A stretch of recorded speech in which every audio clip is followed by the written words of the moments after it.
అందమైన చర్మ సౌందర్యం మీ సొంతం. Second aqua radiance deep cleansing gel.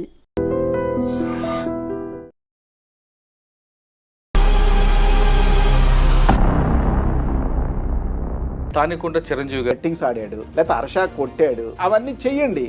మీరు దాని కోసం ఒక పెద్ద హీనస్ క్రైమ్ని క్రియేట్ చేసి పెట్టడం ఎంతవరకు కరెక్ట్? అసలు వాళ్ళ నాన్నకి ఏమి సంబంధం? ఆయన ఎప్పుడు జీవితంలో ఈ అమ్మాయిని చూడలేదు, కలవలేదు, మాట్లాడలేదు కదా. కొంతకాలం ఆగమ్మ పెళ్లి చేస్తానని చెప్పి తర్వాత యూటర్న్ తీసుకున్నారని అమ్మాయి చెప్తుంది. 100% అబద్ధం అండి. అమ్మాయి అబ్బాయి తిరిగితే నేరం కాదు, అమ్మాయి అబ్బాయి ప్రేమించుకుంటే నేరం కాదు. If they share their bed also, అది కూడా పెద్ద నేరం ఏం కాదు. ఎప్పుడైతే కొంతకాలం కొంత గ్యాప్ పెరిగేసరికి దాన్ని రేపుగా కన్వర్ట్ చేస్తున్నారు. కానీ ఇద్దరు కలిసి తిరిగి ఒక ఫైనాన్షియల్ విషయంలో లేదా ఇంకొక విషయంలో డిస్ప్యూట్ వస్తే నన్ను రేప్ చేశాడని పెడితే అంటే నేను హర్ష కేసు అని కట్టలేదు. మరి మగవాడి రక్షణ ఎక్కడండి? హైదరాబాద్లో కూడా భార్య బాధిత సంఘం అని మా లాయర్ నరసింహరావు గారు పెట్టారు. అలాగే ఇప్పుడు మగ రేపు బాధితుల సంఘం అని పెట్టే ప్రయత్నాలు కూడా జరుగుతున్నాయని విన్నాను. ఇప్పుడు సుప్రీంకోర్టు జడ్జి మీద ఎలిగేషన్స్ వచ్చినాయి. ఇప్పుడు అన్ని హర్ష కేసులో మీరు తీసుకొస్తారా? నాకు అనిపిస్తుంది ఏంటంటే definitely it will become a benchmark judgement అవుతుంది. ఎందుకంటే అంత పెద్ద హెరాస్మెంట్ లాస్ట్ 4 months నుంచి నడుస్తుంది.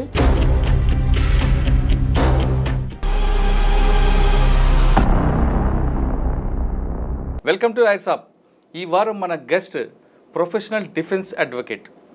ఆయన పోలీసుల మీదే 302 పెట్టేలా వాదించిన అడ్వకేట్.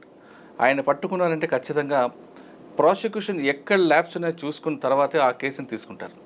ప్రస్తుతం యూట్యూబర్ హర్ష తరపున డిఫెన్స్ అడ్వకేట్. ఆయన అడిగి గతంలో పోలీసుల మీద 302 పెట్టడానికి గల కారణం ఏంటి, ప్రాసిక్యూషన్ కరెక్ట్గా లేకపోతే పోలీసు డిఫెన్స్ అడ్వకేట్ ఎంత ఈజీగా ఉంటుంది విషయాన్ని సార్ అడిగి తెలుసుకుందాం. సార్ నమస్తే అండి.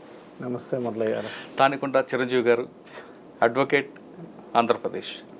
సార్ అంటే ఇప్పుడు ప్రస్తుతం మీరు మీ పేరు 2 రాష్ట్రాల్లో బాగా హాట్ టాపిక్ అని, ఎందుకంటే యూట్యూబర్ హర్షకి డిఫెన్స్కి ఉన్నారని, హర్ష కూడా ఒక స్టేట్మెంట్ ఇస్తూ మా తరపున మా అడ్వకేట్ గారు మాట్లాడతారు, జవాబు చెప్తారని చెప్పడంతో మీ పేరు ఒకసారి మారుమోగింది. కానీ ఎప్పటికే మీ పేరు ఆంధ్రప్రదేశ్ అంటే కంబైన్డ్ ఏపీలో మీ పేరు ఇప్పటికీ ఉంటుంది. పర్టికులర్గా విజయవాడలో ఒక డెకాయిట్ని ఎన్కౌంటర్లో అది పోలీసుల మీద 302 పెట్టేలా మీరు ఆర్గ్యుమెంట్ చేయడం, పోలీసుల మీద 302 పెట్టడం, తర్వాత ఆ కేసు సుప్రీంకోర్టులో ఉంది కాబట్టి దాని గురించి ఎక్కువ డిస్కస్ చేయకూడదు. ప్రాసిక్యూషన్ ఫెయిల్ అయితే మీకు బాగుంటుందా, ప్రాసిక్యూషన్ కరెక్ట్గా వెళ్తే డిఫెన్స్ వాళ్ళకి బాగుంటుందా? ఈ 2 ప్రశ్నలతో పాటు ఇప్పుడు జరుగుతున్న హాట్ టాపిక్ హర్ష మీద కేసు నమోదైంది 376, ఇవన్నీ కూడా 354 ఇవన్నీ కూడా నమోదయ్యాయి. కాబట్టి ఆ కేసులోంచి ఆయన బయట పడతాడా? ఈ 3 ప్రశ్నలకు సమాధానం చెప్పే ముందు తానికుంట చిరంజీవి గారు నల్లకోట వేసుకోవడం అన్నది బై ఛాన్సా బై చాయిస్ అని? టు బి హానెస్ట్ చెప్పాలంటే ఇది 100% బై చాయిస్ అనండి. By chance? No by choice. By choice, okay. అంత మీకు బ్యాక్గ్రౌండ్ ఏమొచ్చిందండి? ఎందుకంటే నేను బేసికల్గా ఇంజనీరింగ్ చేశాను. ఇంజనీరింగ్ చేసిన తర్వాత ఐఎమ్ స్టూడెంట్ లీడర్. ఒకసారి ఫ్యామిలీ బ్యాక్గ్రౌండ్ చెప్పండి. అమ్మ నాన్న వాళ్ళకి? మా అమ్మ కూలేనండి. మా అమ్మ కూలి చేసి మమ్మల్ని చదివించింది. మా ఫాదర్ చిన్న వయసులో చనిపోయారు. నాకు ఒక బ్రదర్ ఉన్నారు, ఒక సిస్టర్ ఉన్నారు. ఇక్కడ విజయవాడలోనే ఉంటారు. మా ఇంట్లో I'm only the first lawyer. నేను లా చేసిన తర్వాత ఇప్పుడు నాకు 3 పిల్లలు ఉన్నారు. నా 3 పిల్లలు కూడా లాయర్లే. Lawyer family. Lawyer family. ఇప్పుడు మా ఇంట్లో almost 11 members of the lawyers. So law నాకు ప్యాషన్ అయిపోయింది. అంటే బాబాసాహెబ్ అంబేద్కర్ కూడా ప్రపంచంలో అన్ని రకాల చదువులు చదువుకొని లా చదువుకోండి అని మాత్రమే చెప్పాడు. ఆయన ఎకనామిక్స్ చదివాడు, సైన్స్ చదివాడు, టెక్నాలజీ చదివాడు, what not everything. But he suggested only to study law. So I love law. Okay. అంటే మన హక్కులు కాపాడుకోవడం లా అన్నది కనిపిస్తుంది. ఎవరైతే హక్కులు కాలు రాస్తారో వాళ్ళని నిలదీసే హక్కు కూడా లాలో కనిపిస్తుంది. ఇది నోబుల్ ఇష్యూ కాబట్టి నోబుల్ టాపిక్ కదా. It is a noble profession. ఎందుకంటే anything and everything is law in this country, not only in this country, in the world. Everything is law. ఏదైనా సరే మీరు ఏది చేయాలన్నా సరే you have to, there are some rules, some regulations by the law. So law is such an important course and moreover మీరు ఇందాక అడపా Venkanna case ఎత్తారు కదండి, దాంట్లో ఒకే ఒక మాట చెప్తా, అది it is a big sensation case. ఒక అతన్ని తీసుకొచ్చి నెట్ట నిలువున కాల్ చేసి, ఇప్పుడు సీతారామయ్య గారు దాంట్లో కమిషనర్, అప్పుడు విజయవాడ పోలీస్ కమిషనర్గా ఉన్నప్పుడు జరిగిన ఇన్సిడెంట్ అది. ఇప్పుడు హైకోర్టులో ఈ పోలీసుల మీద 302 కట్టమని ఆర్డర్ వస్తే పోలీసులు ఇప్పుడు సుప్రీంకోర్టులో ఛాలెంజ్ చేసి సుప్రీంకోర్టులో స్టే ఉంది. దాంట్లో చచ్చిపోయిన పద్మనాభరెడ్డి గారు అమికస్ క్యూరీ. అవునా? ఆయన amicus curiae. Court have some doubts, అప్పుడు ఏం చేయాలి ఏంటి ఆ గైడ్లైన్స్ కూడా పద్మనాభరెడ్డి గారు amicus curiae. Fortunately I was the advocate for it and it was a recorded judgement. అచ్చా, అడపా వెంకన్న కేసు కన్నా ముందు మీరు ప్రొఫెషనల్గా తీసుకున్నారు కాబట్టి, అంటే సాధారణంగా మీరు ఫ్యాషన్గా వచ్చారు కాబట్టి కొంతమంది ప్రొఫెషనల్గా ఉంటారు, కొంతమంది సర్వీస్ మోడ్ ఉంటారు, కొంతమంది కమర్షియల్గా ఉంటారు. మూడిట్లో మీరు ఏది తీసుకున్నారు? 90% of my cases are free అండి. ఆల్మోస్ట్ ఆల్ నేను I don't say that I'm a free lawyer, I'm a costly lawyer, no doubt, but 90% of my cases are free. అది మీ దగ్గరకు వచ్చిన కిందకి చిన్న స్థాయిలో వస్తుంటారు, వాళ్ళని డబ్బులు ఇస్తారు. అంతేనండి. మోస్ట్లీ నేను I never refuse my brief for the cause of money. ఇప్పుడు ఎగ్జాంపుల్ అడపా వెంకన్న కేసు ఎవరు డబ్బులు ఇస్తారు మీకు? ఎవరు ఇవ్వలేదు. ఇవ్వకపోగా దాంట్లో మాకే చాలా ఇవైపోయినాయి. పాపం తనకి పిల్లలు కూడా ఉన్నారు, వాళ్ళ వైఫ్ వాళ్ళు కూడా దే ఆర్ చాలా భేద పరిస్థితిలోనే ఉన్నారు. సరే, అడపా వెంకన్న కేసు కన్నా ముందు మీరు తీసుకున్న గురువుగారు ఎవరు? ఫస్ట్ తీసుకున్న కేసు ఏంటి? నేను తీసుకున్న ఫస్ట్ కేసు నాదంటారా? మీ గురువుగారు ఎవరండి సీనియర్? నేను అంటే ఇంకా చెప్పాలి అంటే గురువు లేని విద్య గుడ్డిది అంటారండి. నేను పర్టికులర్గా ఒక చోట కూర్చొని ప్రాక్టీస్ చేసేది కూడా ఏం లేదు. నాకు ఉన్న ఒకే ఒక అడ్వాంటేజ్ అంటే నేను ఐఎమ్ ఏ వరాషియస్ రీడర్. నాకు చదవటం ఫస్ట్ నుంచి చదవటం బాగా అలవాటు. It helps me lot in my profession. More over ఇప్పుడు నా ఫస్ట్ కేసు అడిగితే చాలా ఇప్పటికీ నాకు బాగా గుర్తుంది. నేను గీతంలో ఇంజనీరింగ్ చేశాను, విశాఖపట్నం గీతంలో ఇంజనీరింగ్ చేశాను. మూర్తి గారు ఆ రోజుల్లో నేను చెప్పాను కదా, I'm from a poor background. Murthy గారే నాకు ఫీజు కట్టేవాళ్ళు, గోల్స్పాడ్ మూర్తి గారే ఫీజు కట్టారు. సరే, మా కాలేజీలో ఒక స్వీపర్ వచ్చింది, బ్లడ్తో వచ్చింది. ఏంటమ్మా అంటే మా ఆయన కొట్టాడు అని. సరే పదాన్ని తీసుకెళ్ళాం, కంప్లైంట్ కట్టాం. 3వ రోజు వచ్చింది మళ్ళా, ఏంటి ఏమైందమ్మా అంటే, అయ్యా మా ఆయనకు బెయిల్ వేయాలయ్యా. ఎందుకు మరి నిన్ను కొట్టాడు, ఇంత హింస పెట్టాడు కదా, అయ్యా వాడు ఏదో తాగి కొట్టాడు అయ్యా, పిల్లలు కూడా నిద్రపోవట్లేదు. మళ్ళీ నేనే బెయిల్ పెట్టి తీసుకొచ్చాం. అంటే కంప్లైంట్ నేను లాయర్, ఐఎమ్ ఏ లాయర్. వాళ్ళు ఫీజుగా ఒక కోడి తీసుకొచ్చి ఇచ్చారండి. That is my first fees. కోడి? ఆ కోడిని పెంచారా, కోసుకుని తిన్నారా? కోసుకోవటమే కదా, కోసుకో సార్. అంటే ఫస్ట్ ఫీజు వచ్చింది కాబట్టి కోసుకుని తిన్నారు అంతేనండి. సార్, అసలు మీరు లాయర్ కాకముందు ఈ ప్రొఫెషన్లో రావాలి ఎందుకు అనుకున్నారు? చెప్పాను కదండి, నేను నేను స్టూడెంట్ లీడర్గా ఉండేవాడిని. స్టూడెంట్ లీడర్గా ఉన్నప్పుడు నా మీద కూడా అనేక కేసులు అయినాయి, ఈ ఉద్యమాలు. నేను ఎంఆర్పిఎస్ వీటిలో కూడా చాలా వాటిలో పనిచేశాను. నా మీద కేసులు అవ్వటం, నేను ఉదయం వెళ్ళి సాయంత్రం వరకు కోర్టులో ఉండటం, చాలామంది లాయర్ల ఔన్నత్యాన్ని స్వయంగా తెలుసుకోవటం, ఇవన్నీ చూసి ప్రొఫెషన్ నేనే లాయర్ అయిపోయాను. ఓకే, ఫస్ట్ కేసు కోడి కేసు. తర్వాత మీ జర్నీలో చాలా ఎక్విటీలు ఉంటాయి, కన్వెన్షన్ ఉంటుంది. అంతే అండి. మంచి అక్విటల్ కేసు చెప్పండి. అంటే ఇది ఇందులో ఖచ్చితంగా కన్వెన్షన్ వస్తుంది అని భావించిన కేసులో అక్విటల్ వచ్చింది. అదేవిధంగా ఇందులో అక్విటల్ అవుతున్న case convention. Number of cases అండి, చాలా కేసులు. మీరు చేసిన కేసులు నాగవైష్ణవి కేసు. నాగవైష్ణవి కేసులో కూడా కొంతవరకు నేను నడిపాను, ఆర్గ్యుమెంట్ స్టేజ్లో వచ్చాను, మెడికల్ ఎవిడెన్స్ అవన్నీ నేను చెప్పాను. అది కూడా నాకు చాలా అంటే హ్యాపీయెస్ట్ కేసే. ఎందుకంటే దాంట్లో మెడికల్ ఎవిడెన్స్ వల్లే ఎప్పటికైనా అది చాలా మీడియా ట్రయల్ అయింది, చాలా సెన్సేషన్ కేసు. అతను వాళ్ళకి ఊరేస్తారని రకరకాలుగా అన్నారు, కానీ అది ఏం జరగలేదు because of only medical evidence. ఏమైందండి మెడికల్ ఎవిడెన్స్? ఆ మెడికల్ ఎవిడెన్స్లో అసలు నాగవైష్ణవి చనిపోయిందని కానీ, అసలు చనిపోయింది అమ్మాయి అని కానీ, చనిపోయింది లేడీ అని కానీ ప్రాసిక్యూషన్ అటర్లీ ఫెయిల్డ్. కానీ ఆ బాయిలర్లో అమ్మాయికి సంబంధించిన రింగ్ ఒకటి దొరికింది కదండి. రింగ్ కాదండి, స్టడ్, ఇయర్ స్టడ్. అది కూడా ప్రూవ్ అవ్వలేదు, ఇట్ వాజ్ అది ఇంప్లాంట్ చేసిన ఎవిడెన్సే తప్ప ప్రూవ్ అవ్వాలి. సార్, ఇక్కడ 2 విషయాలండి. అంత హై ప్రొఫైల్ కేసుని అంత నెగ్లిజెన్స్కి ఎలా చేశారండి వాళ్ళు? సార్, ప్రాబ్లం ఏంటంటేనండి, first of all police doesn't have enough paraphernalia. And moreover ఏమవుతుందంటే ఒక కేసు వచ్చేసరికి ఒక ఆఫీసర్ ఒక కేసు మీద ఫోకస్ చేసేసరికి ఇంకో కేసు వస్తుంది. సో సబార్డినేట్కి ఇస్తారు, సబార్డినేట్ టు సబార్డినేట్, మళ్ళీ దాంట్లోంచి దీంట్లో ఇలాగే తప్ప మనకి ఇన్వెస్టిగేషన్ డిపార్ట్మెంట్ అంటూ పోలీస్ డిపార్ట్మెంట్లో ప్రత్యేకమైనది ఏం లేదు. దాంతో రొటీన్గా రెగ్యులర్గా వాళ్ళు ఇన్వెస్టిగేషన్. నాగవైష్ణవ్ కేసులో ప్యూర్లీ ప్రాసిక్యూషన్ ఫెయిల్డ్ అంటే io utterly failed. But conviction ఎలా వచ్చింది అంటే it is a different story, it is a long discussion, long debate. Okay sir, అంతలో ఒక చిన్న అమ్మాయిని వాళ్ళు చంపారు, మేనమామ తెలియదండి. చంపారంటే నాకు I'm sorry, I don't agree. Okay, మీరు డిఫెన్స్ చనిపోయింది.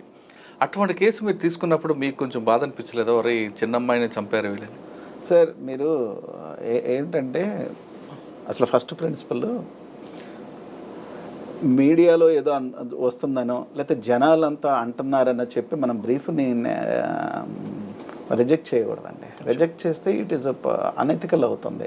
అది it's not professional ethics. You should not deny the brief on the basis of public opinion. And more over ఇప్పుడు నాగవైష్ణవి అనే అమ్మాయి చనిపోయింది. అమ్మాయి చనిపోయింది అని ప్రాసిక్యూషనే ప్రూవ్ చేయలేకపోయింది.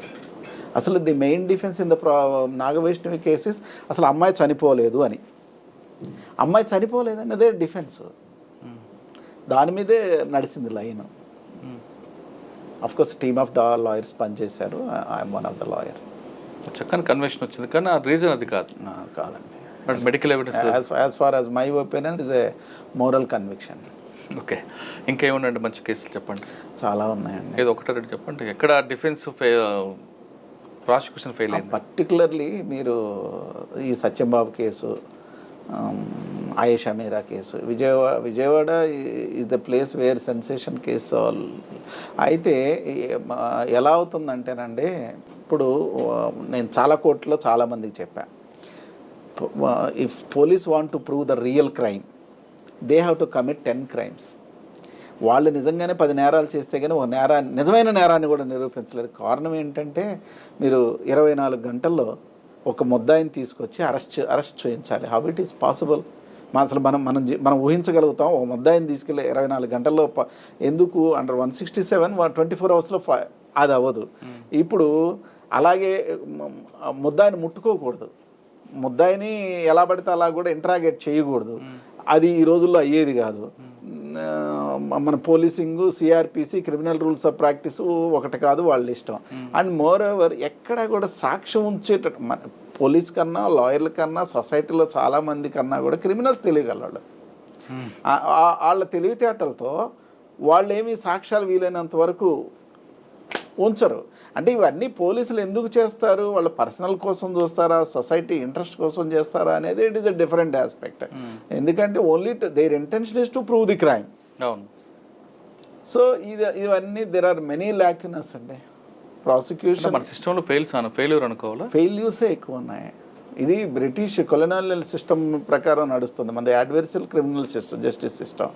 దీంట్లో ఏంటి అంటే ప్రాసిక్యూషనే ప్రూవ్ చేయాలి.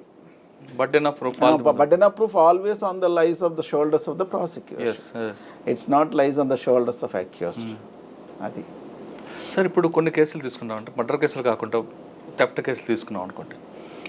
ఇవాళ దొంగతనం చేస్తాడు దగ్గర, ఓకే, చేసిన తర్వాత వారం రోజుల తర్వాత అదే లిమిట్స్లో అదే పోలీసులకి వెహికల్ చెక్కర్ దొరికాడని రాస్తారు వాళ్ళు. దానివల్ల ఏమొస్తుంది? కేసు పోతుంది కదా. అందులో పోలీస్ పెట్టే ఎవిడెన్స్ చూస్తే చాలాసార్లు నవ్వు వస్తుందండి. విజయవాడలో సెన్సేషన్ కేర్ పేరు చెప్పను కానండి, ఒక ముద్దాయి 2 అడుగుల వెపన్ ఆల్మోస్ట్ ఇంత పెద్ద కత్తి తీసుకొని 3 సంవత్సరాలు దొరికాడు. అదే కత్తి పట్టుకొని అదే సీతమ్మవారి పాదాల దగ్గర దొరికాడట. ఇప్పుడు విజయవాడలో 100 కేసులు అయితే 90 కేసులు సీతమ్మవారి పాదాల దగ్గర దొరికాడు, సీతమ్మ బస్ స్టాండ్ దగ్గర ప్లేసు అక్కడే దొరికాడని రాస్తారు. అది ఎందుకండి? ఏం లేదు సార్, వాళ్ళకి దొరకరేనా? ఇక ఇప్పుడు వాళ్ళకి ఇనఫ్ టైం ఉండదు. పైగా మోర్ ఓవర్ పోలీస్ డిపార్ట్మెంట్కి వచ్చేవరకు ఈ ఆఫీసర్లు అందరూ బాగా చదువుకొని వస్తారు, తర్వాత చదవటం మానేస్తారు. ఇంకా వాళ్ళ సబార్డినేట్స్ మీద, వాళ్ళ క్లర్కుల మీద, వాళ్ళ రొటీన్ టైపిస్టుల మీద పెడతారు తప్ప అసలు ఏముండదండి. 3 years తర్వాత ఎవరైతే మర్డర్ చేశాడో అతను అదే కత్తితో దాంట్లో బ్లడ్ స్టెయిన్స్ ఉన్నాయట.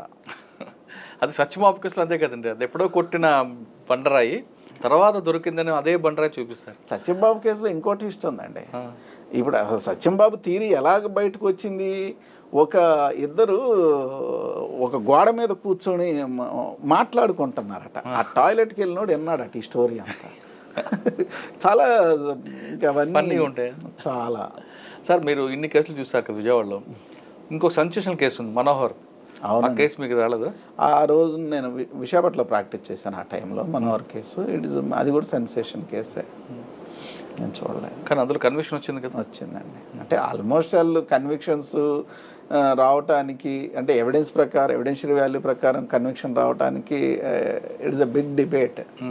సార్ విజయవాడలో మీరు ఫస్ట్ ప్రాక్టీస్ స్టార్ట్ చేశారు, విశాఖపట్నం ప్రాక్టీస్ చేసి 2010 నుంచి విజయవాడలో ప్రాక్టీస్. విశాఖపట్నంలో మీకు బాగా గుర్తుండిపోయిన కేసు చెప్పండి, కన్విక్షన్ ఒకటి, అక్విటల్ ఒకటి. విశాఖపట్నంలో ఈ థెఫ్ట్ కేసు, అంటే ఇప్పుడు నా ప్రాక్టీస్కి వచ్చేసరికి మీరు ఇందాక అడిగారు కదా, మీకు ఇలాంటి కేసు తీసుకోవడానికి మీకు మనసు ఎలా ఒప్పింది, అసలు మీరు ఎలా ఇవన్నీ. నాకు చాలామంది ఫ్రెండ్స్ కూడా నేను చేసే కేసులు ఇవన్నీ చూసి ఓ డాక్టర్ ఫ్రెండ్ అన్నాడు. ఆ డాక్టర్ ఫ్రెండ్ ఏం అడిగాడంటే, అసలు నువ్వు ఇన్ని కేసులు వింటున్నావు కదా, నీకు నిద్ర ఎలా పడుతుంది, అసలు వాళ్ళు వచ్చి ఏడుస్తారు, వీళ్ళు వచ్చి పగలగొట్టారు, ఏంటంటో చెప్తున్నా, అసలు నీకు నిద్ర ఎలా పడుతుంది. నేను నవ్వు వదిలేసా. ఒకరోజు అనుకోకుండా నేను వాళ్ళ హాస్పిటల్కి వెళ్ళా, ఈజ్ ఆర్థోపెడిషన్. హాస్పిటల్కి వెళ్తే మార్నింగ్ 9 o'clock వెళ్తే, మార్నింగ్ 9 o'clock వెళ్తే, ఎక్కడున్నా బాస్ అంటే నేను థియేటర్లో ఉన్నానండి. నేను కోర్టుకి లేదు కమ్ అని నేను థియేటర్కి వెళ్ళా. ఆ థియేటర్కి వెళ్తే బాడీ హారబుల్గా ఉంది, కన్ను ఏదో ఇలా వచ్చేసింది, సర్జరీ చేస్తున్నారు వాళ్ళు, కాలు పగిలిపోయింది, బాడీ చూడగానే ఒకలాగా అనిపించింది. చూసిన తర్వాత యూ వాంట్ కాఫీ అన్నాడు. వాంట్ బ్రేక్ఫాస్ట్ చేసి వచ్చాను, అట్లీస్ట్ హ్యావ్ కాఫీ అన్నాడు. వద్దులే అన్నాను. ఈలోపు వాళ్ళ సిస్టర్ డాక్టర్ టిఫిన్ వచ్చింది అన్నాడు, జస్ట్ వెయిట్ అని. ఆ పక్కన కూర్చొని చేతులు కడుగేసుకొని భోజనం చేసి టిఫిన్ చేసి కాఫీ తాగుతా మాట్లాడుతున్నాడు మామూలుగా. మరి ఒక కామన్ మ్యాన్ ఇంత పెద్ద యాక్సిడెంట్ బాడీతో, కళ్ళు పళ్ళు అతను కోమాలో ఉండి ఇవన్నీ రకరకాల బాడీ ఇరిగి, ఈ కామన్ మ్యాన్ చూసుకొని అసలు భోజనం తినగలడా? నేను అప్పుడు చెప్పా నువ్వు ఇప్పుడు నువ్వు ఎలాగ టిఫిన్ చేయగలుగుతున్నావో నేను కూడా I'm enjoying the same with my profession boss అని చెప్పా. అలాగా ఇప్పుడు 2 రకాల కేసులు నేను జనరల్ చేయడానికి ఇష్టపడినండి. ఒకటి డెకాయిటీ కేసులు, రైట్. 2 చిన్నపిల్లలకి అగెనిస్ట్గా కేసులు చేయడం నాకు మనస్సాక్షిగా ఇష్టం ఉండదు, నేను చెయ్యను. కూడా చిన్నపిల్ల కదా, అదే నేను చెప్పేది. నాగవైష్ణవి ఖచ్చితంగా చిన్నపిల్లే. నాగవైష్ణవి వెనక చాలా పెద్ద కాన్స్పిరసీ ఉంది. అసలు ఏం జరిగింది అనేది ఇప్పుడు కొంత సబ్జుడీస్ కూడా అవుద్ది, ఎందుకంటే ఇంకా అది అప్పీల్లో కూడా ఉంది, ఇంత మించి మాట్లాడకూడదు. కానీ నాగవైష్ణవిని చిన్నపిల్ల కేసుగా తీసుకోవటానికి వీల్లేదు. దాంట్లో చాలా పెద్ద కాన్స్పిరసీ ఉంది, చాలా అదర్ థింగ్స్ ఇన్వాల్వ్ అయ్యి ఉన్నాయి. అది ఇట్స్ అ బిగ్ రికార్డ్. కానీ మీ దగ్గరికి మాత్రం డెకాయిట్ కేసు కానీ క్రైమ్ అగెన్స్ట్ చిల్డ్రన్ ఇస్తే మాకు తీసుకుంటాం. అగెన్స్ట్ చిల్డ్రన్ కేసులు నేను చేయను. పోక్సో కానీ పోక్సో తీసుకుంటారేమో? పోక్సో కూడా చాలా తక్కువ అండి. ఎందుకంటే పోక్సోలో కూడా ఇప్పుడు జడ్జెస్ ఎలా అయిపోయారంటే, పోక్సో వచ్చేసరికి ప్రిజంప్షన్స్ ఉన్నాయి. చేశాడు అంటున్నారు అంతే, ఇక ప్రిజంప్షన్. ఇక నువ్వు చేయలేదని పోక్సో కొంచెం ఈ క్రిమినల్ జస్టిస్ సిస్టంలో కొంచెం accused has to prove his innocence. He has to prove. Burden proof ఆయనకు వస్తుంది. బర్డెన్ ప్రూఫ్ అక్యూజ్డ్ మీద ఉంటుంది, అతనే ప్రూవ్ చేసుకోవాలి. అండ్ పెద్దగా ఎవిడెన్స్తో కూడా పని లేకుండా, చిన్నపిల్లలు కదా వాళ్ళు చెప్పలేరు కదా అని ఒక ప్రిజంప్షన్ తీసుకొచ్చి. సార్ పోక్సో కేసులో కంప్లైంట్ తీసుకున్నప్పుడు జడ్జి మీద మనసారి స్టేట్మెంట్ రికార్డ్ అప్పుడు ఉమెన్ ఆఫీసర్ ఉండాలా, మెయిల్ ఆఫీసర్ ఉండాలా? ఉమెన్ ఆఫీసర్తో పాటు వాళ్ళ మదర్ కూడా ఉండాలి. Not only women officer must. Even POCSO కాదు, ఈవెన్ 376 ఆల్సో అగెనెస్ట్ ఉమెన్ ఆఫీసరే రికార్డ్ చేయాలి. ఈవెన్ 161 కూడా ఉమెన్ ఆఫీసరే రికార్డ్ చేయాలి. కానీ కొన్ని కేసులు తీసుకుంటే మీరు చెప్తున్న కేసుల్లో కొన్నిట్లో చేస్తున్నారు, మెయిల్ చేస్తున్నారు, దానికి ఏదో సబ్స్టిట్యూట్ అంటారు, వాళ్ళు అక్కడ ఇంకెక్కడ సమ్వేర్ ఎంగేజ్ అంటారు, ఇంకా అవన్నీ. ఇప్పుడు మీరు చెప్పిన హర్ష కేసులో కూడా, మీరు వాదించిపోయే హర్ష కేసులో కూడా స్టేట్మెంట్ రికార్డ్ చేసింది ఐఓ సమ్మరెడ్డి, మెయిల్ ఆఫీసర్. మరి అది టెక్నికల్గా పోయే అవకాశం ఉంది కదా. ఇప్పుడు దాంట్లో at the end of filing of charge sheet మళ్ళీ మనం మాట్లాడుకుందాం, చాలా వస్తాయి. మీరు ఇప్పుడు మనకి అందరికీ తెలిసిందే కదా, it will not come under the regular 376. It's a technical rape. కొంతకాలం ఏదో సార్ హర్ష టాపిక్ వచ్చింది కాబట్టి చెప్పండి, ఆ కేసు మొత్తం మీరు చూశారు, ఎఫ్ఐఆర్ కాపీగా నేను చూశారు. హర్ష కూడా మీ క్లయింట్ మీతో మాట్లాడి ఉండొచ్చు, ఏం చెప్తాడండి ఫ్యాక్ట్స్ అంటే? హర్ష ఈ కేసు వరకు ఖచ్చితంగా ఆ offence related those offences particularly 376 offence is purely innocent. అతను యాజ్ ఫర్ మై ఇన్స్ట్రక్షన్స్, ఇప్పుడు ఏదైనా మీరైనా నేనైనా ఎవరు కూడా వెళ్ళి చూడరు కదా, as for my instructions and as for the contents of the FIR report also complaint also కొంచెం అన్బిలీవబుల్ వెర్షన్సే ఉన్నాయి. ఎందుకు అంటే ఆ అమ్మాయి 1 year నుంచి వీళ్ళిద్దరు కలిసింది లేదు. 2 days బ్యాక్ కూడా ఒక వీడియో పెట్టింది ఈ కంప్లైంట్ పెట్టడానికి ముందు కూడా. ఏమనంటే అంటే ఎలా పెట్టిందంటే ఏదో నా వెనక ఏదో కుట్ర జరుగుతుంది, నన్ను ఏదో చేయాలనుకుంటున్నారు, అవన్నీ ఏం కాదు, నేను ఒకలాంటి జీవితంలో ఉన్నాను, నేను వీటన్నిటికి అతీతురాలను అన్నట్టుగా ఒక వీడియో పెట్టింది. మళ్ళీ అగైన్ విత్ ఇన్ 48 hours ఇది వచ్చింది. యాక్చువల్గా హర్ష మీద 4 నెలల నుంచి నడుస్తుందండి ఇదంతా, రకరకాల ప్రయత్నాలు చేశారు. నేను మీకు చెప్పినట్టు this is the last attempt, ఇది ఫైనల్ అటెంప్ట్. చాలా అటెంప్ట్లు, బెట్టింగ్స్ అన్నారు, అసలు చేస్తున్న వీడియోస్ కరెక్ట్ కాదన్నారు, చాలా అన్నారు. అవన్నీ కొంచెం రిఫ్యూట్ చేసుకుంటూ వచ్చేసరికి మరి this is the final call. అంటే ముందు నుంచి 3 నెలల నుంచి నడుస్తుందంట. 4 నెలల నుంచి 4 నెలల నుండి. అందుకని ఇవన్నీ హర్ష కేసు కూడా వేసాడు, డెఫమేషన్ కేసు ఫైల్ చేశాడు. And these people are avoiding. ఈ 4 నెలల నుంచి ఏమిటో బెదిరిస్తుందా, లేదంటే డబ్బులు డిమాండ్ చేస్తుందా, ఏం చేస్తుందండి ఆవిడ? Ultimately it is nothing but extracting money అండి. ఇది డబ్బుల కోసం జరుగుతున్నాయి. ఇప్పుడు చూడండి, కంప్లైంట్లో చూస్తున్నాము 50 లక్షలు అని ఉంది, మీడియాలో చూస్తున్నాము 2 crores అని ఉంది. అంటే మీడియాలో మాటలు పట్టించుకోదు, మీరే చెప్పారు. పట్టించుకోకూడదులేండి, చెప్తున్నాను మీకు, చెప్తున్నాను. కానీ 50 lakhs ఇచ్చానని చెప్తుంది, కానీ ఏ విధంగా ఇచ్చానది చెప్పట్లేకపోతుంది. చెప్పలేరు కదండి, ఇచ్చుంటే ఖచ్చితంగా చెప్పేవాళ్ళు. ఇప్పుడు నా దగ్గర అనేక ప్రూఫ్లు ఉన్నాయి అన్నారు, మరి తర్వాత రేపేమైనా పోలీస్కి ఇస్తారు, కోర్టుకి ఇస్తారో నాకు తెలియదు. కానీ ఇప్పటివరకు జరుగుతున్న విషయాల్లో ఒకే ఒక వీడియో రిలీజ్ చేశారు. ఆ వీడియో కూడా ఎదురు బదురు నుంచొని మాట్లాడుకోవటమే తప్ప దాంట్లో కూడా హర్షాన్ని క్లారిటీగా చూపించిన అది కూడా ఏం లేదు. సీసీటీవీ ఫుటేజ్ అది అనుకోండి. అవును సార్, హర్ష కూడా ఒక ఆడియో క్లిప్, హర్ష కాదు హర్ష ఫ్రెండ్స్ ఎవరో కొంతమంది ఒక ఆడియో క్లిప్ రిలీజ్ చేశారు. అందులో అమ్మాయి ఇతన్ని ప్రేమించమని ప్రోద్బలం చేస్తున్నట్టుగా ఆడియో ఉంది. అయితే ఆ ఆడియోని ఆపోజిట్ పార్టీ ఏమంటుందంటే, హర్ష ముందే ప్లాన్ చేసుకొని ఆడియోని రికార్డ్ చేయించాడు, అంటే ఐఫోన్లో రికార్డ్ కాదు కాబట్టి వాట్సాప్లో విని రికార్డ్ చేయించాడని వాళ్ళు క్లెయిమ్ చేస్తున్నారు. అంటే ముందే ప్రీ ప్లాన్డ్గా చేసుకున్నాడు, ఇది క్రైమ్ ఉంది, ఇది క్రిమినల్ అని చెప్తున్నారు. మీరేమంటారు సార్? మీరు చెప్పిన దాంట్లోనే ఒక పాయింట్ ఉంది. హర్ష రికార్డు చేశాడు, రికార్డు చేయటం పోనీ మీరు అనుకున్న ప్రకారం నేరం అనుకుందాం, మరి మాట్లాడిన మాటలు ఏమవుతున్నట్టు? ఇప్పుడు నువ్వు మాట్లాడుతున్న మాటలకున్న శాంక్టిటీ ఏంటి? అంతే కదా. ఇప్పుడు 90 days టెక్నాలజీ పెరిగిపోయింది సార్, ఇప్పుడు secrecy is a myth. And అలాగనే అనుకోవచ్చు, లేదంటే ఈ అమ్మాయి గురించి ముందే తెలిసి ప్రతిదీ కూడా జాగ్రత్తగా రికార్డ్ చేశాడు అనుకోవచ్చా? ఇక సేఫ్టీ అని ఇప్పుడు అది ఆటోమేటిక్గా రికార్డ్ అయిన విషయాలు ఉంటాయి. పైగా Harsha is a public man అండి. ఇప్పుడు ఇంతమంది కోట్లాది మంది ఫ్యాన్ బేస్ ఉన్న అబ్బాయి, ఏదైనా అతను దాదాపుగా జాగ్రత్తగా ఉండే మనిషే. కొంచెం పైగా ఈ అమ్మాయి తత్వం తెలిసిన అబ్బాయి, కొంతకాలం సినిమా కోసం కలిసి పనిచేశారు కదా, మరి కలిసి పనిచేసినప్పుడు నా ఫిలాసఫీ ఏంటి, మీ ఫిలాసఫీ ఏంటి, మీ బాడీ లాంగ్వేజ్ ఏంటి, మీ డెమినార్ ఏంటి, ఇవన్నీ తెలిసిపోతాయి కదా సార్. అటువంటిప్పుడు కొంచెం దూరం పెడితే బెస్ట్ కదండి. ఎందుకు అటువంటి వాళ్ళతో? ఆ దూరమే కదా ఈ 1 year, ఆ దూరమే ఈ 1 year. అందుకని యూటర్న్ తీసుకున్నారా? యూటర్న్ మీరు ఏ టర్న్ అన్నారండి, కానీ అతనైతే ఇవన్నీ వద్దన్న విధానంలోనే ఉన్నాడు అతని పనిలో. ఓకే, ఈ కేసు గురించి కాకుండా ఒకసారి వెనక్కి వెళ్తే హర్ష మీద కొన్ని కేసులు ఉన్నాయి, ఉప్పల్ పోలీస్ స్టేషన్లో కానీ కొన్ని, వాటి గురించి మీ opinion? Uppal police station absolutely fabricated పోనీ. ఇప్పుడు ఇంకోటి కూడా చేద్దాం సార్. హర్ష డబ్బులు ఇవ్వాలి, హర్ష చీటింగ్ చేశాడు, హర్ష బెట్టింగ్స్ ఆడాడు, లేకపోతే హర్ష కొట్టాడు, అవన్నీ మీరు డిఫరెంట్ అవన్నీ చెయ్యండి. మీరు దానికోసం ఒక పెద్ద హీనస్ క్రైమ్ని క్రియేట్ చేసి పెట్టడం ఎంతవరకు కరెక్ట్? అసలు వాళ్ళ నాన్నకి ఏమి సంబంధం? ఆయన ఎప్పుడు జీవితంలో ఈ అమ్మాయిని చూడలేదు, కలవలేదు, మాట్లాడలేదు కదా. కానీ కొంతకాలం ఆగమ్మ పెళ్లి చేస్తానని చెప్పి తర్వాత యూటర్న్ తీసుకున్నారని అమ్మాయి చెప్తుంది. 100% అబద్ధం అండి. వీళ్ళిద్దరు ఇప్పుడు కలుసుకోలేదు. 100% అతను చాలా దుఃఖపడి ఉన్నాడు ఇప్పుడు ప్రస్తుతం. అతని ఆరోగ్య పరిస్థితి కూడా నాకు ఉన్న ఇన్స్ట్రక్షన్స్ ప్రకారం, నాకు I don't have any direct contact, అతని ఆరోగ్యం కూడా చాలా దెబ్బతిన్నదని విన్నాను. అతను కుమిలిపోతున్నాడు. సార్ ఈ టాపిక్ అంతా తిరుగుతున్న టైంలో ఆయన డైరెక్ట్గా వచ్చి కోర్టు ముందు కానీ పోలీసు ముందు సరెండర్ అయ్యి నా తప్పు లేదని ప్రూవ్ చేసుకునే అవకాశం ఉంది కదా. అతను తప్పు లేదని ఖచ్చితంగా ప్రూవ్ చేసుకుంటాడంటే చేసుకోవాలి కూడా, అవును జరుగుద్ది. బట్ కొంచెం it will take little time. అంటే హర్ష వస్తే అరెస్ట్ చేస్తారని భయపడుతున్నాడా, లేదు అందుకేం టైం వేరే పని మీద ఉండి ఎక్కడైనా స్టక్ అయ్యాడా? అతను సంభవం ఏదో బిజీగానే ఉన్నాడు, సమ్ షూట్అవుట్లు ఏవో ఉన్నాయి. ఇప్పుడు అరెస్టు, భయపడటాలు ఇవేం కాదండి, ఇవన్నీ పార్ట్ ఆఫ్ కెరియర్ లాగే అయిపోయింది. ఇప్పుడు అవన్నీ ఫేస్ చేస్తాడు హర్ష.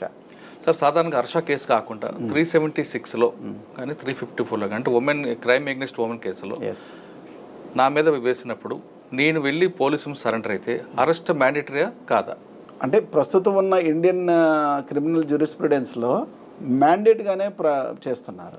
కానీ కొన్ని కేసుల్లో ఆయన చూపించుకొని ఆయన ప్రూవ్ చేసుకుంటే నోటీస్ ఇచ్చి పంపించే కేసులు కూడా ఉన్నాయి కదా. దాదాపుగా నేనైతే as far as my experience చూడలేదు. ఎందుకంటే భార్య రేప్ కేసు పెడితే అరెస్ట్ అవుతున్న సెటప్స్ ఉన్నాయి, కేసులు ఉన్నాయి. భార్య కూడా నాకు ఇష్టం. ఇంతకుముందు 377 అని ఒక అఫెన్స్ ఉండే, అన్యాచురల్ అఫెన్స్. అది మగవాడు అన్యాచురల్ సెక్స్. అది ఇంతకుముందు లేడీస్ కూడా ఆడేవాళ్ళు. అది అచ్చా మా అర్థమైందిలేండి. అన్యాచురల్ సెక్స్ అందు లేడీస్ మీద కూడా లేడీ కూడా ఇచ్చేవారు ఖచ్చితంగా. ఎందుకంటే కొహాబిటేషన్ దేర్ ఆర్ సమ్ ఇది ఉంటుంది, దాని ప్రకారం కాకుండా మీరు జంతువులా ప్రవర్తిస్తే it will come under 377. Okay right. ఆ కేసులో కూడా అందులో అంటే అరెస్ట్ చేసేది, ఎందుకంటే హీనియస్ క్రైమ్ అది. ఇప్పుడు ఒక అబ్బాయి కలిసి తిరుగుతారండి, తిరిగిన తర్వాత అమ్మాయికి చాలా ఫైనెస్ట్ క్లాసిఫికేషన్ ఉందండి. అమ్మాయి అబ్బాయి తిరిగితే నేరం కాదు, అమ్మాయి అబ్బాయి ప్రేమించుకుంటే నేరం కాదు, అమ్మాయి అబ్బాయి కొంచెం దూరం ఇంకొంచెం వాళ్ళిద్దరు ఇంటిమేట్గానో లేకపోతే if they participate something, if they share their bed also, అది కూడా పెద్ద నేరం ఏం కాదు. ఇప్పుడు ఏం జరుగుతుందంటే ఇష్టం ఉన్నంతకాలం నడుస్తూ, ఇష్టం ఉన్నంతకాలం చెలరేగుతూ, ఒకళ్ళని ఇష్టం లేకపోయినా చూసుకుంటూ, ఎప్పుడైతే కొంతకాలం కొంత గ్యాప్ పెరిగేసరికి దాన్ని రేపుగా కన్వర్ట్ చేస్తున్నారు. అంతే తప్ప ఇదేమి రేపు అండి? కూల్ డ్రింక్లో టెక్నికల్ రేప్ అంటారు. కూల్ డ్రింక్లో మత్తు ఏంటి, ఆ మత్తులో ఈ సెక్స్ ఏంటి, దీన్ని వీడియో షూట్ చేయటం ఏంటి, ఇవన్నీ ఏంటండి?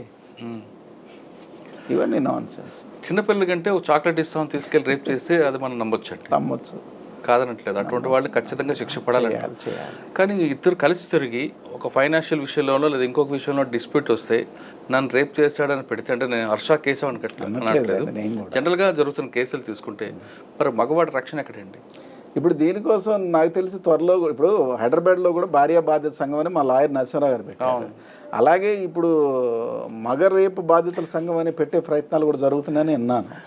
రేపు బాధితుల సంఘం చేస్తా. ఎందుకంటే ఇప్పుడు మీ టూ అనేది మెన్ టూ రావాలి, మెన్ టూ కూడా వస్తుంది. రావాలంటారా? రావాలి కదండి. ఇప్పుడు సినిమా ఫీల్డే కాదండి, ఎక్కడో ఫీల్డ్ కూర్చొని మాట్లాడుకుంటారు. What not every field. ఇప్పుడు సినిమా ఫీల్డే కాదు, మీడియా కాదు, జ్యుడిషియరీ కాదు, ఇప్పుడు సుప్రీంకోర్టు జడ్జి మీద ఎలిగేషన్స్ వచ్చినాయి. అదే ఆఫీసులో పని చేస్తూ ఒక అమ్మాయి సరిగ్గా పని చేయట్లేదు తప్పమ్మా అంటే నన్ను పట్టుకున్నాడో పిలిచాడో ఇంకోటి పెడితే అంటే కనీసం టచ్ అయిపోయినా అలా చూశాడని చెప్తే 506 రావచ్చు. అవునండి. కళ్ళు ఎర్ర చేసాడంటే 506 రావచ్చు. చేయి పట్టుకుంటే చేయి పట్టుకాదు ఇంకోదరు పట్టుకున్నాడు అంటే 350 వరకు పెట్టచ్చు. ఇన్ని రకాలు పెడితే మరి మగవాడి రక్షణ ఎక్కడండి? అదే సార్, దాంట్లో చట్టం బ్యూటీ ఏంటంటే you do anything with the girl. Suppose sexual intent అనే ఉంటేనే ఈ కేసు అట్రాక్ట్ అవ్వాలి. ఇప్పుడు ఒక అమ్మాయి ట్రైన్ నుంచి జారి పడుతుందండి, మనం బలవంతాన్ని తీసి ఇలా నెట్టాం, ప్రైవేట్ పార్ట్స్ టచ్ అయ్యండి, చేదై ఉండొచ్చు.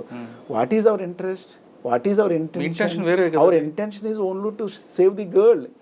నువ్వు దానికి కూడా 354 అవుట్రీచ్ ఆఫ్ మోడెస్టీ అంటే ఎలాగా? అది ఆల్రెడీ రూల్డ్ అవుట్ అని సుప్రీంకోర్టు చెప్పింది. అంటే మన ఇంటెన్షన్ ఉండాలి అక్కడ, సెక్షువల్ ఇంటెంట్ ఉండాలి. మీరు అన్నిట్లో పడిపోతుంది పట్టుకున్నాం అంతే, పడచ్చు అంటే ఇప్పుడు అన్ని హర్ష కేసులో మీరు తీసుకొస్తారా? హర్ష కేసులో చాలా ట్విస్టులు ఉంటాయండి, చాలా పెద్ద ట్విస్టులు ఉంటాయి. యాజ్ ఫార్ యాజ్ నాకు అనిపిస్తుంది ఏంటంటే definitely it will become a benchmark case benchmark judgement అవుతుంది. ఎందుకంటే అంత పెద్ద హెరాస్మెంట్ లాస్ట్ 4 months నుంచి నడుస్తుంది. ఇవన్నీ విడివిడిగా చూడటానికి ఏం లేదు. ఇవంతా ఒకే గ్యాంగ్, ఇదంతా ఒకే ముఠా, ఇది ఒకే టీము, వీళ్ళందరూ కలిసే ఆడుతున్నారు ఇదంతా. మీరు చాలా కాలం నుంచి హర్ష ఫాలో అవుతున్నారు కాబట్టి మీ క్లయింట్గా నేను ఎక్కువ కాలం ఏం ఫాలో అవుదా? ఈ మధ్యకాలం చూసి నేను ఆల్మోస్ట్ ఒక 10 to 15 days. రైట్ అండి. కానీ అప్పటి నుంచి ఆయన యూట్యూబ్లో ఫేమస్ ఉన్నాడు కాబట్టి ఎవరైనా అతన్ని ఇబ్బంది పెట్టాలని కాన్స్పిరసీ క్రియేట్ చేశారనుకుంటారా, లేదా ఆయనగానే ఇవన్నీ ఇన్వైట్ చేసుకున్నాడా? లేదండి, ఇది ఖచ్చితంగా కాన్స్పిరసీ అని నడుస్తుంది. ఏం లేదు సార్, చిన్న వయసులో సక్సెస్, చాలా తక్కువ స్టేజ్ నుంచి పైకి రావటం, ఇవన్నీ కూడా సమాజంలో అంత ఈజీగా అందరికి కాదు, కొంతమంది జీర్ణించుకోలేకపోతే ప్రొఫెషనల్ జెలసీలు వీటన్నిటి వెనక పని ఉంది. ఓకే సార్, హర్ష కేసు పక్కన పెడదాం కాసేపు. మీ ప్రొఫెషన్లోకి వద్దామండి. మీ ప్రొఫెషన్లో ఇంకా చాలా కేసులు కనిపిస్తుంటాయి. అంటే ఇందులో ఖచ్చితంగా అక్విటల్ అవుతుంది అని మీరు లైన్ తీసుకుంటారు, ఏదో లైన్, కానీ అందులో కన్విక్షన్ వచ్చిన కేసులు ఉన్నాయి. సార్ ఏమవుతుందంటేనండి, మీకు ఒక కేసు చెప్తా. విజయవాడలో కేసు జరిగింది, మర్డర్ కేసు. జడ్జి అతను 4 మర్డర్ కేసుల్లో ముద్దాయి. ఎవరు? ఇప్పుడు నేను చెప్తున్న అబ్బాయి 3 మర్డర్ కేసులు కొట్టేశారు. 4వ మర్డర్ కేసు ఇది. 4వ మర్డర్ కేసు జడ్జి చెప్తుంది, నేను ఐఎమ్ నాట్ కన్విన్స్డ్ అని. ఎందుకు కన్విన్స్డ్ కాదు, పలానా లాడ్జ్లో సీసీ ఫుటేజ్ ఉంది, మీ ఎక్స్ప్లెనేషన్ బాగాలేదు, వాట్ డూ యూ సే అని చెప్తుంది. అలా కాదమ్మా, మేము వీఆర్ సమ్ ఎవిడెన్స్ పట్టుకొని ఆర్గ్యూ చేసుకుంటా మేము చెప్తూనే ఉన్నాం, లేదండి ఐఎమ్ నాట్ కన్విన్స్డ్ అంది. తర్వాత రోజు ఆవిడ ట్రాన్స్ఫర్ అయిపోయింది, ఇంకో జడ్జి వచ్చారు, ఎక్విటల్ అయిపోయింది కేసు. అంటే అరే అందుకని చాలా చిత్రంగా ఉంటుంది జడ్జిమెంటు, రకరకాల ఎమోషన్స్ ప్లే అవుతాయి, అంతేగాని ఓన్లీ ఎవిడెన్సా ఇవన్నీ కాదు, చాలా తీర్పులు రకరకాలు ఉంటాయి. సార్ మీరు చాలా కేసులు చూస్తుంటారు, 490 అవ్వచ్చు లేదా 302 కానీ. జడ్జి 3 బట్టి, బెంచ్ 3 బట్టి కూడా జడ్జిమెంట్ మారుతుంటాయా? ట్రూ అండి. మనం జడ్జిని కూడా ఎక్కడి నుంచో ఇలా చూడొద్దు. జడ్జి కూడా పార్ట్ ఆఫ్ సొసైటీ.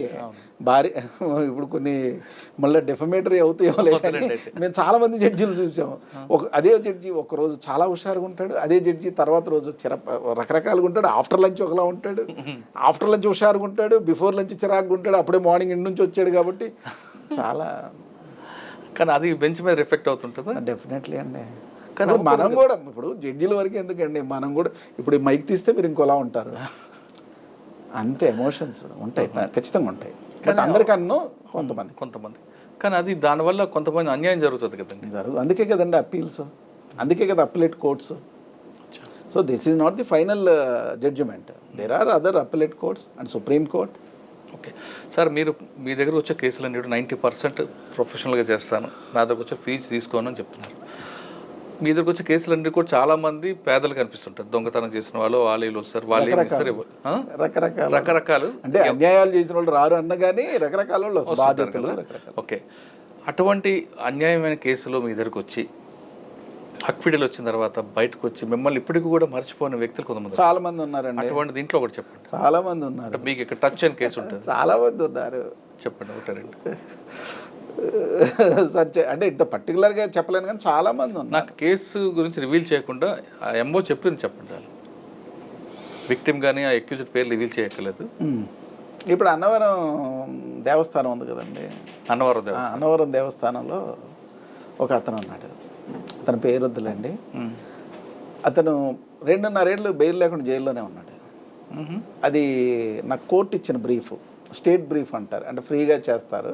కోర్టు కూడా ఏదో డబ్బులు ఇచ్చదు, వాయిదాకి 500. నేను ఆ కేసు చేశాను, అది ఎక్విటల్ వస్తుందని నేను కూడా ఎక్స్పెక్ట్ చేయలేదు. ఎక్విటల్ వచ్చేసింది. 2.5 సంవత్సరాలు బెయిల్ లేకుండా అవునండి. అంటే బెయిల్ వేయలేదు ఎవరు? అయ్యో, సత్యంబాబుకి 8 years బెయిల్ లేదు. ఇప్పుడు ఈ నేరానికి ఎంతకాలానికి బెయిల్ అన్నది ఏం లేదు మురళి గారు. ఇప్పుడు 6 రోజుల్లో మర్డర్ కేసులో నేను బెయిల్ తెచ్చింది ఉంది, 4 ఏళ్ళు తేలేకపోయింది కూడా ఉంది. అన్నవరం గురించి చెప్పండి.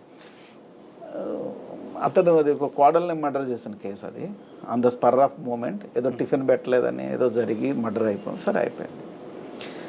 కొడుకు ఇతను మీద, కొడుకుకి ఈ తండ్రి వల్ల ఇది జరిగిందని చెప్పి కొడుకు వదిలేశాడు. కొడుకు లాయర్ని పెట్టుకున్నాడు, చాలా కాస్ట్ లాయర్ని, ఇతనికి ఎవరు లేడు. సరే నేను ఇతను బ్రీఫ్ తీసుకున్నాను, కొట్టేశారు కేసు, ఎక్కువ జడ్జిమెంట్ వచ్చేసింది. ఆ రోజు నాకు నమస్కారం పెట్టి ఇంక నేను మీకు కనపడను సార్ అన్నాడు. ఎక్కడికి వెళ్తున్నావు అన్న. నేను ఒకవేళ బయటకు వస్తే అన్నవరం వెళ్ళిపోదాం అనుకున్నానండి. అన్నవరం సత్యనారాయణ స్వామి నేను నమ్ముకున్నాను. నేను మీ దయ సత్యనారాయణ స్వామి గారి దయ అక్కడికి వెళ్ళిపోతాను అన్నాడు. అక్కడికే వెళ్ళిపోయాడు. అప్పుడప్పుడు ఫోన్ చేస్తూ ఉంటాడు, సార్ అన్నవరం మీరు వైజాగ్ వెళ్తూ ఉంటారు కదా సార్, ఒకసారి అన్నవరం చూడండి సార్ అని. 1-2 సార్లు టచ్ చేశా కూడా. అంటే లాయర్కి అండి చాలా బ్యూటిఫుల్ ప్రొఫెషన్ అండి ఇది. We can do anything, we can do miracles, we can do, అసలు ఎంత సర్వీస్ కావాలంటే అంత సర్వీస్ చేయొచ్చు. సార్ ఇందులో ఈ ప్రొఫెషన్ అనేది నోబెల్, దానికి పెంచింది డబ్బు కోసమే ఈ వృత్తిలోకి వస్తాను అంటే this is not correct profession. ఇందులో నిత్యం విద్యార్థి ఇది. మీరు ఎంత చదువుతున్నా దీంట్లో రకరకాలు కనిపిస్తుంటాయి. ఎంత చదువుతున్నా ఏదో స్టేట్మెంట్కి వస్తుంది. కానీ మీ ప్రొఫెషనల్లో గతంలో తీసుకుంటే లాయర్ అనగానే సీనియర్ అడ్వకేట్ దగ్గర రాత్రి 11-12 వరకు కూర్చొని ఆ ఫైల్స్ చూసి జడ్జిమెంట్ కాపీలు చదివిన సిచ్యువేషన్ ఉండేది. జూనియర్ వ్యవస్థ, జూనియర్స్ ఆయన గురువు గారు ఇచ్చేది ఎంతో 500-1000 రూపాయలతోనే బతికేవారు. కానీ ఇప్పుడు ఆ జూనియర్లు అందవారు సీనియర్ ఆఫీస్లో ఉంటున్నారంటున్నారా? లేదు, ఇప్పుడు అంతా ట్రెండ్ మారింది. ఇప్పుడు మ్యాక్సిమం ఒక 1 year 6 months 1.5 year చాలా ఎక్కువ, 1.5 year ఎక్కువ. మా టైంలో అంటే నేను చేయలేదులేండి, నేను ఇంజనీరింగ్ చేసి వచ్చాను కాబట్టి నేనే పెద్ద ఎక్కడ సీనియర్ దగ్గర ఇంకా ఎక్కువ కాలం పని చేయలేదు. పని చెప్పని చూసుంటారు కదా, చూశాను. 10 years 11 years 18 years ఒకే ఆఫీస్ ఇలా నడుస్తూనే ఉంటారు. ఇప్పుడు ఏమైందంటే జూనియర్స్ కూడా ట్రెండ్ మారిపోయింది. ఇప్పుడు మనం ఒక కేసు కోసం చేసే ఎక్సైజు ఎంత ఎక్స్పీరియన్స్ ఉంటే ఈ కేసు వచ్చిందన్న అది మర్చిపోయి మనం ఏం సూట్ కేసు తీసుకుంటున్నాం, మనం ఎంత డబ్బు లెక్క పెట్టుకుంటున్నాం, మనం ఏ కారులో తిరుగుతున్నాం, ఈ విధానంతో మారిపోయారే తప్ప సబ్జెక్ట్ మీద ఫోకస్డ్గా కాన్సన్ట్రేట్ చేసి ఇప్పుడు కొంతకాలం పని చేయకపోతే ఎలా తెలుస్తుందండి? సార్ కొంతమంది అడ్వకేట్లు డాక్టర్లాగా కన్సర్న్ ఫీజు అని పెట్టడం మనం ఏ విధంగా చూడాలండి? అది ప్రిస్క్రైబ్డ్ ఫీ ఉందండి, అది కొంతవరకు ఓకేనండి. ప్రిస్క్రైబ్డ్ ఫీ ఇప్పుడు ఫీజు స్ట్రక్చర్ ఉంది. కానీ కొంతమంది కేసుని బట్టి క్లయింట్ బట్టి కూడా ఫీజులు మారుస్తుంటారు. ఇక అవన్నీ లోకం పోకడలండి, లోకం రీతే. మీరు లాయర్ని కూడా, ఇప్పుడు లాయర్ని కానీ జడ్జిని కానీ మీరు సమాజానికి దూరంగా ఏం చూడొద్దు. They are also part of. ఇప్పుడు మీరు చెప్పండి, మీ చిన్నప్పుడు ఎప్పుడైనా 100 రూపాయలు చూసి ఉంటారా? చూడలేదు, నేనే చూడలేదు. 100 రూపాయలు అంటే ఎంత పెద్ద డబ్బు. ఇప్పుడు మారిపోయింది, అసలు మారిందండి. కానీ మనం గతం మర్చిపోవాలి. మీరు నేను ఎగ్జాంపుల్ తీసుకుందాం. మీరు చూడలేదు 100 రూపాయలు, నేను చూడలేదు అసలు. కానీ మనం స్టేజ్ పెరిగిన తర్వాత 100 రూపాయలు కాదు కదా, 1000 రూపాయలు చూసాం, 5000 రూపాయలు చూసాం, 5,000 రూపాయలు కూడా కన్వర్గైపోయింది. కానీ మనలో యాటిట్యూడ్లో ఏమాత్రం మార్పు రాలేదు. కానీ కొంతమంది డబ్బులు రాగానే నడవంతుడు సీర్ అంటారు కదా, ఆ విధంగా తయారవుతున్న వాళ్ళకి నయా రిచ్ పీపుల్ తయారైపోయారు. ఇక అవన్నీ మారిపోతున్నాయండి అంతే. ఇళ్ళు పెద్దగా ఉంటున్నాయి, జనాలు తక్కువ ఉంటున్నారు, మనుషులు మనసు దూరం అయిపోతుంది. ఇంకా ఇవన్నీ మీకు ఫ్యామిలీ కోర్టులో కనిపిస్తాయండి. ఫ్యామిలీ కోర్టుకి వెళ్ళి కూర్చుంటే విచిత్రమైన కేసులు అండి. ఎంత దారుణమైన విధానాలు నడుస్తాయండి ఫ్యామిలీ కోర్టు. ఫస్ట్లో నేను ఫ్యామిలీ కోర్టులో కేసులు చేసేవాడిని కాదు. ఈ డివోర్స్ కేసులు ఇవన్నీ నాకు ఇష్టం ఉండేది కాదు. కానీ ఎన్నని అవాయిడ్ చేస్తా. ఎవరు చూసినా ఆల్మోస్ట్ ఇప్పుడు జనాలు, మురళి గారు మీరు గమనిస్తే రోడ్ల మీద మర్డర్లు చేసుకోవడం మానేశారు. ఎక్కువ శాతం చూసుకోండి ఇంట్లోనే మర్డరు. భార్య భర్తని, భర్త భార్యని, తండ్రి కొడుకుని, కూతురు అన్నని, లేకపోతే ముసలమ్మని మనవడు, లేకపోతే ఇవే తప్ప బయట క్రైమ్ తగ్గిపోయింది. మానవ సంబంధాలని ఆర్థిక సంబంధాలకు మారిపోయి అంటారు. చెప్పినట్టే చాణక్యుడు చెప్పినట్టే అన్ని ఆప్యాయత అనురాగం అంతా ఒక బూటకం అని. సార్ మీరు ఫ్యామిలీ కోర్టులో చాలా కేసులు చూసారంటారు కదా, డైవర్స్ అనేది ఇద్దరి మధ్య ఈగో వల్ల వస్తుందంటారా, లేదా వేరే ఇష్యూగా వస్తుందంటారా? ఇప్పుడు లేటెస్ట్ ట్రెండ్ ఈగోనేనండి. ఇప్పుడు లేటెస్ట్ కేవలం మిస్అండర్స్టాండింగ్స్, తెలియనితనము, ఎక్కువ ఊహించుకోవటం. అంటే ఎక్కువ ఊహించుకుంటారు. అంటే భర్త అంటే మొత్తం జ్యూస్ చేసి తాగేద్దాం అనుకుంటారు ఇప్పుడు. మగవాడు కూడా అలాగే అనుకుంటారు. అదే భార్య అంటే మొత్తం స్లేవ్. ఈ తను పైగా కంబైన్డ్ ఫ్యామిలీ లేకపోవటం, చెప్పేవాళ్ళు లేకపోవటం, అప్పటి వరకు పెద్ద పెద్ద చదువులు చదువుకొని ఉండటం, అప్పటి వరకు ఇప్పుడు పెద్ద పెద్ద పోస్టులో ఉండటం. ఇప్పుడు మేము ఇంటికి వెళ్తే ఏముందండి, ఇంటికి వెళ్తే తండ్రి పాత్ర, భర్త పాత్ర, కొడుకు పాత్ర, అంతకు మించి ఏముంటుంది. నేను లాయర్ని అంటే ఎలా కుదురుద్ది ఇంట్లో? కుదరదు, అవన్నీ అవ్వదు. అదే ఏ రోల్ అంతే ఆ ప్రొఫెషన్ అంటే పర్సనల్ కలపకూడదు అంటారు. సరే చాలా కేసుల్లో చూస్తుంటే వీళ్ళిద్దరి మధ్య యుగోకి పిల్లలు ఉంటే పిల్లలు సఫర్ అవుతారు కదండి. అదే ప్రాబ్లం అండి. అందుకే ఆ చిన్నపిల్లలకి అగ్నెస్ట్ కేసులు చేయలేకపోవటానికి కూడా కారణం అదే. ఇప్పుడు నేను ఒక ఫ్యామిలీ కేసు చేశాను. 11 ఏళ్ళు దెబ్బలాడారు. 11 ఏళ్ళు డివోర్సు ఇంకా 3 నెలలు వస్తానని కలిసిపోయారు. ఈ ఈ దరిద్రానికి 60 సంవత్సరాల వృద్ధులను కూడా మళ్ళీ డివోర్స్ కేసులు వేయాల్సిన రకరకాల 60 సంవత్సరాలు వాడికి 60 years అప్పుడే ఉంటుందండి. అప్పుడు ఇగో వచ్చింది వాళ్ళకి అంతే. రెడీగా ఉన్నారు కదా అన్నీ రకరకాల. సార్ మీ దగ్గరకు వచ్చిన కేసుల్లో ఫన్నీ రీజన్స్తో వచ్చిన కేసులు ఉంటాయా? చాలా ఉన్నాయండి. సిల్లీ రీజన్స్తో చాలా కొన్ని మాట్లాడుకోవడానికి వీలు లేని కేసులు కూడా ఉన్నాయి. చాలా మాట్లాడుకోవటానికి ఇక అవన్నీ చాలా పెద్ద జుగుప్సాకరమైన కేసులు, అసలు ఏంట్రా బాబు అనిపించే కేసులు చాలా ఉంటాయి. మీ ప్రొఫెషన్లో మీ జర్నీలో మంచి కేసు ఒకటి చెప్పండి. ఇంకా మంచి కేసు అంటే డబ్బులు ఎక్కువ వచ్చిన కేసు అంటారా, లేకపోతే అసలు ఏంటి మంచి కేసు అంటే వాట్ యు మీన్? అంటే సర్వీస్ చేసాం, ఇందులో బాధితులు ఖచ్చితంగా జైలు అన్యాయం అక్రమ కేసులు ఉన్నారు, వాళ్ళకి బయటపడేసాం. 76 years ముసలతను ఒక అతను మా మనవడిని పోలీసులు కొట్టారని వచ్చింది. మనవడిని పోలీసులు కొట్టారు, మీరే ఏదో ఒకటి చేయాలని. అతను 5 years తిరిగాడు నా దగ్గరికి. జడ్జిమెంట్ రాకుండానే చచ్చిపోయాడు. అయ్యో. అతను జడ్జిమెంట్ వచ్చే కేసే. ఈ పోలీసులు ఎవరైతే కొట్టారో, ఎవరైతే మేము ఫైట్ చేస్తున్నామో రోజు వెళ్ళి ఆ ముసలోని కూడా బెదిరించేవాళ్ళు. విత్డ్రా చేసుకోమన్నా రకరకాల ప్రయత్నం. పాపం ఆ వృద్ధుడు నిలబడ్డాడు. కాలం కలిసి రాలేదు, అతని కోరిక తినకుండానే చచ్చిపోయాడు. అయ్యో. కేసులో అందులో శిక్ష పడిందండి వాళ్ళకి. తర్వాత వాళ్ళ మనవడు ఆటోమేటిక్ విత్డ్రా అయిపోయాడు. ఇంకా ఇవన్నీ ఉన్నాయండి.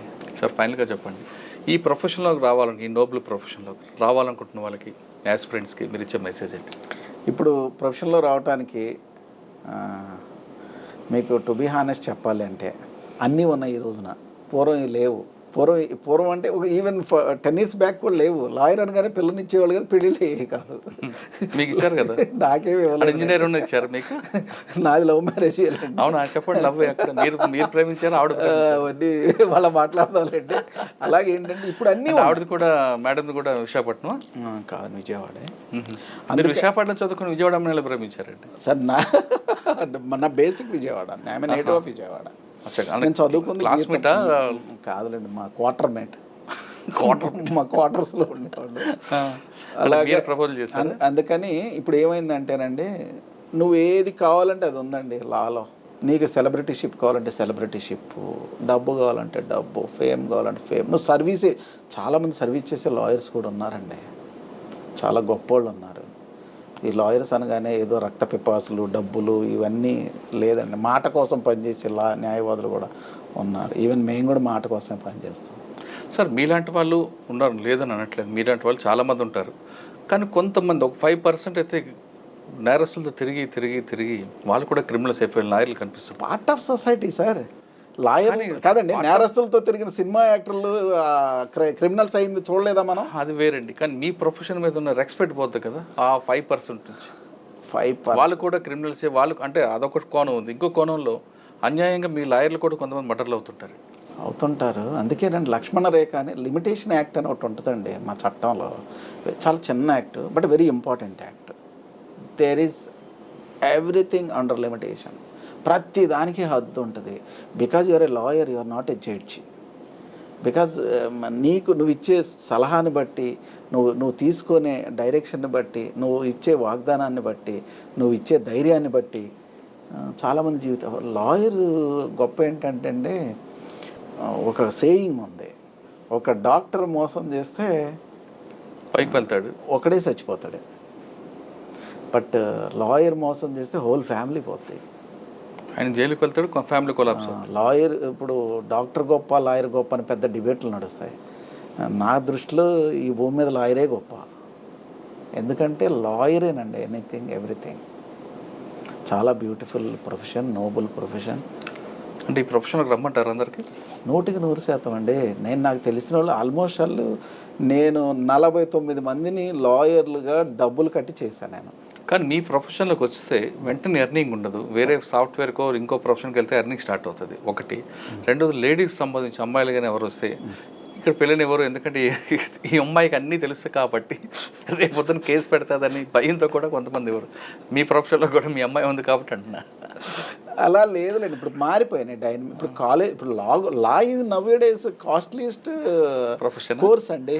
ఓకే, అవును. ఇప్పుడు ఇప్పుడు ఇంతకుముందు అలా కాదు, లాయర్ ఖాళీ లేని వాళ్ళు చదివేవాళ్ళు. ఎక్కడ ఇప్పుడు యూనివర్సిటీలో ఉండాలనుకోండి, ఇంక ఏం కోర్సులో రాకపోతే లా జాయిన్ అయ్యేవాళ్ళు ఊరికినే. అవును, అంతేగాని ఇప్పుడు అలా కాదు, కాస్ట్లీస్ట్ కోర్సు. మీరు అనుకున్న డైనమిక్స్ మారిపోయినాయి. ఇప్పుడు అంత ఈజీగా లేరు లాయర్స్. కానీ అమ్మాయిలు లా చేస్తే పిల్లలు ఇవ్వడం, అబ్బాయిని ఇవ్వడానికి వాళ్ళు భయపడుతుంటారు కదా. కొంతవరకు నిజమే కానీ బట్ నాట్ అబ్సల్యూట్. ఎందుకంటే అమ్మాయికి అన్నీ తెలుసు కాబట్టి. తెలుస్తాయిలేండి. నా దృష్టిలో అమ్మాయి డైనమిక్గా అన్నీ తెలుసుకోవాలండి అబ్బాయిల కంటే కూడా. లా ప్రొఫెషన్లో రండి, పేద ప్రజలకు న్యాయం చేయాలంటే ది బెస్ట్ ప్లాట్ఫామ్ లా అంటున్నారు చిరంజీవి గారు. ఒక డాక్టర్ కానీ అన్యాయం చేస్తే ఆ ఇంట్లో ఒకరే డెడ్ బాడీ వెళ్తుంది, కానీ లాయర్ కానీ మాట తప్పు చేస్తే ఆ కుటుంబం మొత్తం కొలాప్స్ అవుతుంటే మంచి కొటేషన్ ఇచ్చారు. ఇది తానికొండ చిరంజీవి గారితో ఎక్స్ప్లెయిన్ చేశారు. వచ్చే వారం మరొక ఇష్టం మళ్ళీ కలుద్దాం. అంతవరకు నమస్తే. Thank you sir. Thank you very much. Thanks for your opportunity. Thank you.